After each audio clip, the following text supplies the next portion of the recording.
joining us for this week's episode of the RFI Global Digital Banker podcast. With me today is Steve Weston, who is the co-founder and CEO of Volt Bank. And Volt Bank is a digital bank that was the first Australian-owned startup business to receive a banking license since 1981.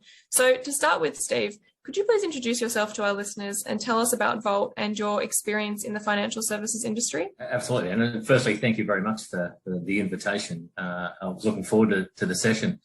So Volt, firstly, we are one of two independently owned, fully licensed banks in Australia that were established in the last few years, the other being Judo Bank, which focuses on SME lending, and the team there have done a great job. Volt has a different business model. Our key asset will be mortgage lending as opposed to SME lending and Judo. But our primary point of differentiation to the banking market is that we offer banking as a service capability. So we allow businesses to offer bank accounts and payment solutions to their customers. We have built a full range of deposit products. We've got half a dozen partners. They're at various stages of scaling up. We kicked our mortgage business off a few months ago, and it's going gangbusters. So this year, 2022, is all about scaling up. So it's going to be very fun time for the team who have built something that largely hasn't been seen by the public. So 2022 is an exciting year. My background was in banking for many years here in Australia, and then overseas at Barclays. And I always had this belief that banking could be done in a better way, and it needed to be done in a better way. And rather than trying to do it from within a large organisation, I said, mate, if you think you know what needs to be done, why don't you stop talking about it and go and do it? And that's what we've done at Volt. And so 2022 will be the year that the rest of the world, or at least in Australia, gets to see it. Something I love about speaking to people who are in this sort of fintech startup industry is that idea of, well, we're speaking about doing it, so why don't we just do it? And I think it's one of the key lessons that I've been seeing when talking to people who have the ability to almost start from scratch, or they're not held back by legacy systems, or they can really start with technology, or start with, what needs to be done, the needs they're addressing, and actually start with that, or thinking about, customer first approaches. And are there any other lessons that you have carried into Volt Bank from that vast experience in the financial services industry? Absolutely. And you just reminded me of that moment where I'd been thinking about doing something in the banking space. But as you said, there hadn't been a startup getting a banking license in Australia, since the early 1980s. And you needed really $100 million worth of capital. And no one's going to give you that sort of money just on spec. But the Australian government in 2017 copied what had happened in the UK, and they said, look, we want to bring more competition into the Australian banking market. And they made some changes that would make it possible for a startup to get a banking license. And I was watching the Australian budget being announced live on TV, and it was our current Prime Minister, Scott Morrison, who was the Treasurer at the time. And he had a 3-minute burst, I guess. And it was like, oh, I know what comes next. It's a digital bank. But who's going to do it? And I feel a bit weird now. It's like a third person. And then in that moment, I said, that's you. And I didn't sleep that night mapping out a business plan, started phoning people 6 a.m. the next day, and kind of the rest is history. But going back to my experiences, and I did start as a 15-year-old as a teller and worked my way up. So always had a real affinity with customers and helping people with problems. And the more senior roles you went from being able to help one individual person, maybe with a complaint or needing a mortgage, or a business, helping a business grow, to being able to help many more. What we're doing with Volt will be able to I think, change the industry for the better.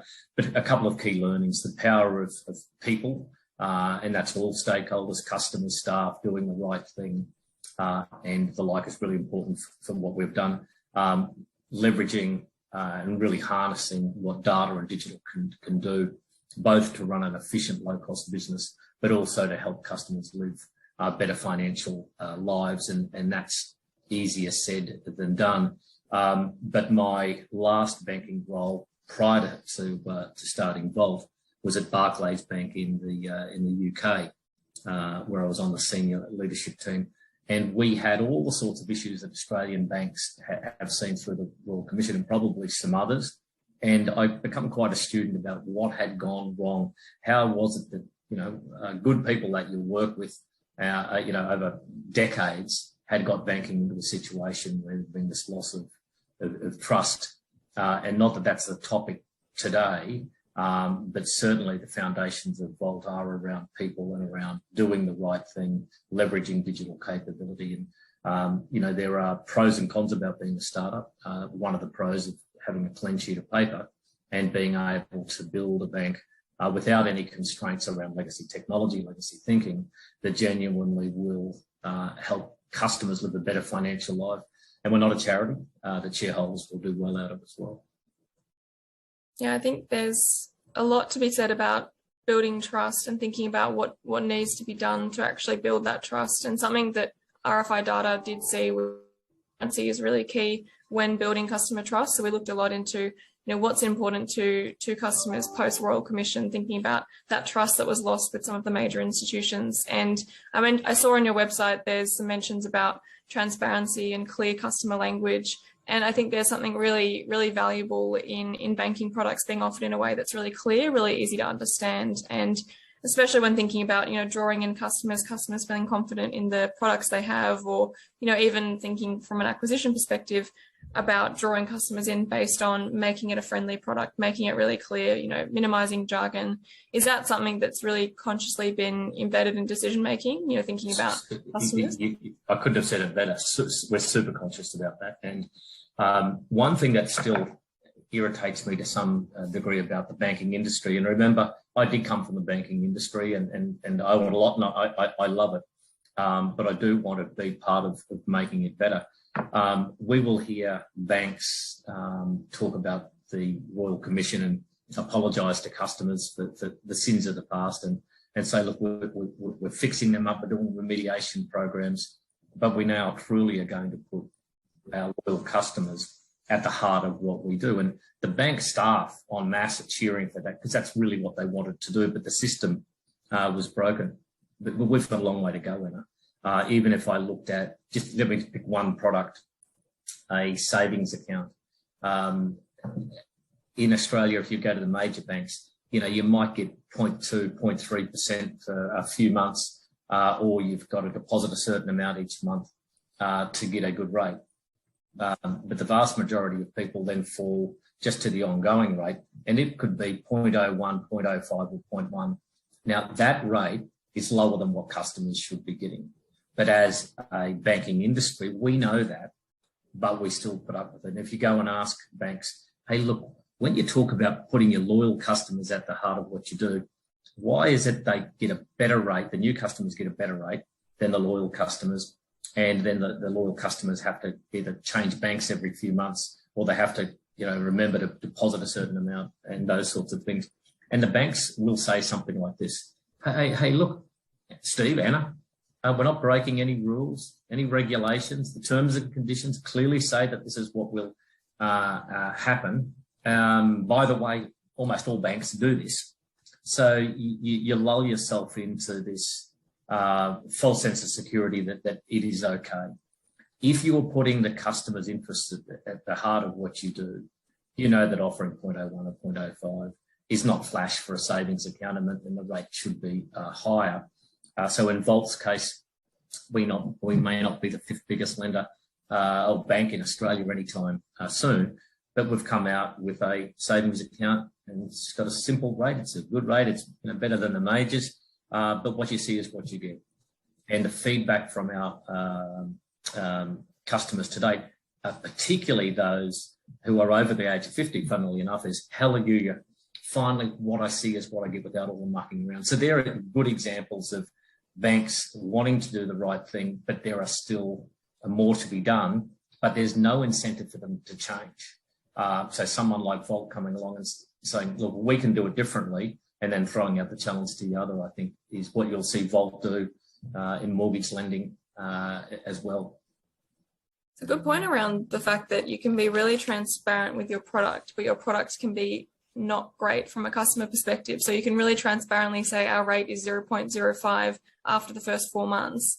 And, you know, you've ticked the transparency box, but it doesn't make the product actually suit what customers need, which is the ability to accumulate savings, particularly in an environment where, you know, it is quite a low rate environment. So customers are looking for what they can get. And the customers who aren't comfortable investing outside of savings account, you know, who aren't really high risk or looking to try a new form of investment, they just want a really good rate that's really straightforward and doesn't run out in a way that, Correct. oh no, I've noticed that my rate is now off the bonus rate. What do I do? And very few customers are the kind of rate chasing customers that every 4 months they find a new bank, because, I mean, how many banks?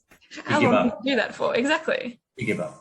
Yeah. And we'll come along and say, you know, here is an offering that is designed to be customer friendly. It's simple, it's transparent. And then with open banking, you know, the more people that we can get to aggregate their banking data on the Vault app, will help point out, do you know you're on 0.01 or 0.05 and you could be on 0.9 with Vault. It's our current rate. And this is how easy it is to open an account. So little steps, but certainly Vault will look to play a leadership role in changing banking in Australia for the better. And you mentioned open banking, which I think is a good transition to what you mentioned earlier, which was banking as a service. So could you explain to our listeners what banking as a service is and, you know, kind of give us a bit of a definition? Absolutely. And I should say up front, quite often, Annie, you'll hear terms banking as a service or embedded finance or integrated finance. And people say, are they different? Are they the same? They are the same. They are just coming from the point of view of a business or a bank. So if I'm a business, I want to do more business with my customers. I want to tailor my offerings. I want to remove payment friction. So I will offer bank accounts and payment solutions in my customer journey. And the business will refer to that as embedded finance or integrated finance. As a bank at Vault, we offer the banking infrastructure, bank accounts, payment services and the like to businesses to offer to their customers. Vault will refer to that as banking as a service. So we're talking about one end of the same thing. When we were establishing Vault a few years ago, we looked at what customers would want to live better financial life, but we also looked at what would the future banking business model look like and where would customers be acquired from. And almost all industries would move down a platform route with ecosystems. If you had customers, you would want to do more with them than just offer them the business that you had. And quite often that was going to involve access to banking products and payments. There could be, with customer consent, data sharing. So as a business, you could tailor your offering to your customers. We also knew that to do that, businesses would effectively need to become banks, and almost all of them wouldn't want to do that. It's too difficult to do. So their option is to go and partner with banks. We also knew that for banks to offer banking as a service capability, it's incredibly hard to build from a technology perspective and then to integrate with your legacy tech. And also there is a big mind shift required, because as a traditional bank, you own the customer relationship and you want to promote and cross-sell other products when the customer needs them. With banking as a service, the customer belongs to the business. The business says, it is this point on my customer's journey that I want to offer a payment or a bank account and the like. And in Vault's case, we are, work to the instruction of the business about where that happens. So effectively, the commercial motivation for Vault and the customer motivation is customers in the future will more often than they have ever in the past do their banking through their trusted partner. It will be a less contested area of banking to acquire customers for Vault. So we'll be able to acquire customers at a lower cost of acquisition than if we had TV advertising or social media. And we'll have that in small degrees. But the return on investment of spending, a few years, quite a lot of money in building this banking as a service platform is already starting to pay dividends. Do you have some use case examples of banking as a service sort of benefiting customers in a particular way? Yeah, we do. If I use just a couple and maybe bounce through a couple of others. So the first would be with AFG, the big mortgage broker. They originate 1 in 10 mortgages in Australia. We in some way have helped them become a bank without being a bank. They're not a bank, but they have an AFG white label app where their customers can see all their bank accounts, credit card, loans. They can budget. They can more easily apply for a loan through their AFG broker. And the like. We built an AFG white label digital mortgage, which, AFGs are saying the average time for a customer to get an unconditional mortgage approval is 21 days at the moment. We are not far off instant. So it's not, a couple of days better, it's transformationally better. So that for AFG improves their customer experience. They will in time have AFG branded deposit accounts and the like. So they kind of become a bank and their customers are theirs, and you're not worried about if you send them to Bank A, the Bank A, gets them to open a credit card and a transaction account, and then they're Bank A's customer. So that's a really, really big deal for AFG. One of the large digital currency exchanges, BTC Markets, they have 350,000 traders. We have helped the money movement when customers are buying, selling digital currency to be much easier. If the customer is happy to open a Vault bank account, the money transfer is instant. There's back channeling of info to let BTC know that Enna has just deposited $2,000 to cover that Bitcoin order and the like. And that is a big, big deal, a global first in that way. And also always a concern for digital currency exchanges about either being debanked or when their customer, when Anna actually wants to transfer money to settle a trade, that it's blocked and she gets a phone call from the bank, all of those sorts of things. We also work with the global leader in banking as a service, Rails Bank, or Rails Pay as we call them in Australia, and a couple of use cases there. One is Parpera, who really were the first firm in Australia to leverage banking as a service, and they provide a whole range of products and services to SMEs, and they're one of Vault's use cases. And also, you may be familiar with Doe, who are listed on the stock exchange and have business activities here in Australia and in the US. They've built great budgeting capability and digital currency trading capability, but they're not a bank. So the bank accounts behind the scenes will be offered by Vault Bank through Rails Pay. And the reason Doe chose to work with Rails Pay, they want to expand internationally. And so they can have one integration into Rails Pay, and then they can open in Singapore and the US and UK and the like. So they're just some of the use cases. But I have to say, the demand from businesses is enormous. The breadth of use cases is equally as broad. And we certainly have got more than 100 businesses. It's well over 100 now between ourselves and Rails Pay of people who want to offer embedded finance to their customers. Seems like there's a real opportunity for a lot of growth. And you mentioned global expansion. You mentioned, even acquisition or retention opportunities where traditionally a client may lose a customer because of not offering that product, like in the broker scenario. However, through this solution, you can actually integrate it all into one, which seems like something that would help both the customer quite clearly, but also the organization in, meeting their goals, expanding, retaining customers, offering customers something they traditionally have not been able to offer. 100% right. You look at it through a mortgage broker's perspective. They get paid with an upfront commission on the amount of the mortgage or the amount of the loan, and they get a trailing commission.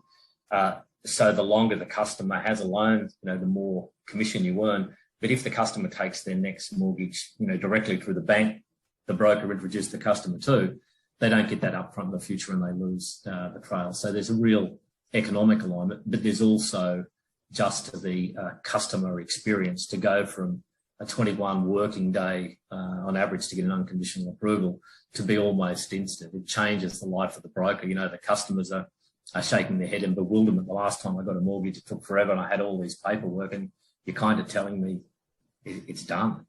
it doesn't feel right. So the feedback, we often hear the words transformational, revolutionary from brokers, and that's one of the benefits of being a startup. You can build without all the legacy constraints. You can build what, in our case, brokers and customers, or businesses and customers in the banking as a service will need. And we definitely see that among the surveys that we do for mortgage customers, we see that the actual time for approval is a real pain point for some cohorts. So the ability to, meet expectations or just absolutely exceed them from, 21 days to less days than that, even dramatically fewer days than that, I think would be such a great customer experience. And again, one more point towards that customer going, okay, maybe I'll stay with this provider, maybe I'll maintain this relationship with the broker rather than, shopping around or really looking outside of, where they already are. And correct, Erin, I touched before on the savings account example where you get a half reasonable rate for a few months and then a lousy rate. We also have a similar situation in mortgage world, and I'm sure your studies will have picked that up, as have the ACCC and RBA and the like. And I've now described it, and I think others have it, as a loyalty tax. If you are a loyal variable rate customer that's had a mortgage with your bank for more than a couple of years, if you went back to borrow the same amount to buy your same house and the circumstances hadn't changed, you're probably getting 0.5% lower rate as a new customer. But I heard your bank say that you look after the loyal customers. It doesn't feel like that. So what we will help is, really quick refinancing of mortgages, at a much lower rate. And we've heard time and time again from mortgage brokers where the customer will ask the bank, for a lower rate. They know they're paying more than a new customer, and the bank will say, I'll give you 0.1% off or something like that. So the customer goes off to a broker, gets the refinance approved, and the existing bank retention team will get back on the phone and say, Anna, what are you doing? Well, I'm going to Volt Bank because the interest rate's 0.5% cheaper and you will only give me 0.1 off. Oh, no, we'll match it and we'll pay you some money to stay in the like. Now, that just from a moral perspective is not great. Commercially, it may make sense, but it annoys brokers and it annoys customers. Why didn't you do it in the first place? So what we'll do is work with the brokers, do a very quick approval, and then in many cases, we'll go and pay out the existing lender. So it bypasses their retention team. So bank, you did have your chance to retain the customer and you chose not to. So you don't deserve the business. So things like that will help our partners, mortgage brokers in this case. So you'll see that theme of, whilst we have a direct to customer business, the majority of our business will come via partners. Yeah, it seems like a great solution for both brokers but also customers, because you're just reducing the game playing. It's just more straightforward, and that's what customers want. They just want a good rate. They want it to be suitable for their specific situation, and they don't want to be fooling around, going back and forth with different contacts, having someone say, no, we can't match. Oh, now we can match because you've got an offer on paper. And look, we do need open banking for mortgages. I've been writing mortgages since the early 90s and in senior roles from 2000 in mortgage world. I can't tell what variable interest rate I will get by looking at banks' websites. There's always discount off these rates. So customers don't know. So they don't even get the transparency right. And that's where open banking will help. The second part, though, it's a bit like the saving account example.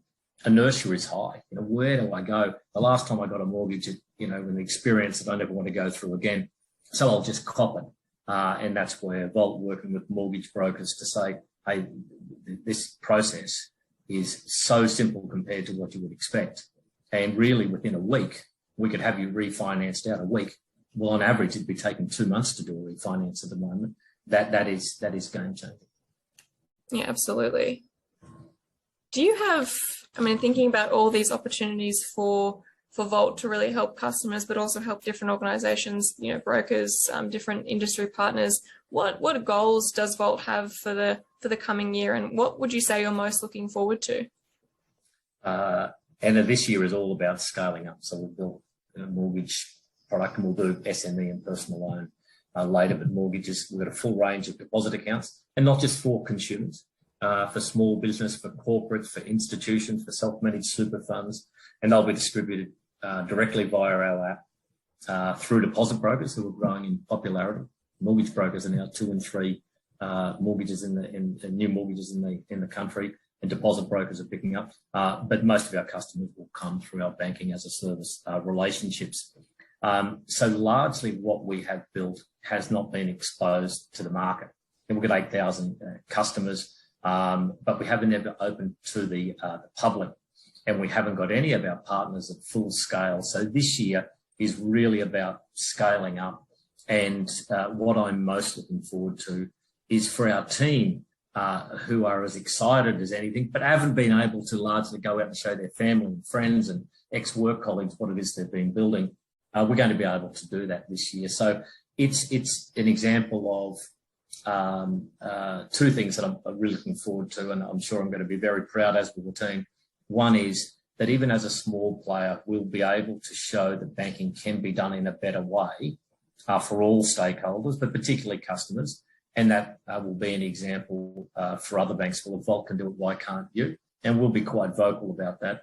But the other part is our wonderful team who are desperate to show the world what it is that they have created. And to be able to see that, I can't wait. I've got a bell that I ring, and it's going to be ringing a fair bit this year.